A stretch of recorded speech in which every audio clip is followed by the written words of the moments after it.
आहा साथी हो, कति मिठो स्वर कोइलीको सुन्न पाएकोमा अत्यन्तै खुसी लागेको छ।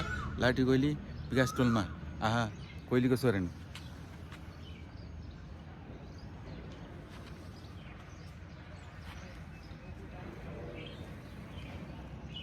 कति राम्रो फिस्टाको आवाज र कोइलीको आवाज सुनेर लाटी कोइली टोल विकास समितिको चौतारामा आनन्द लागेको छ साथी हो।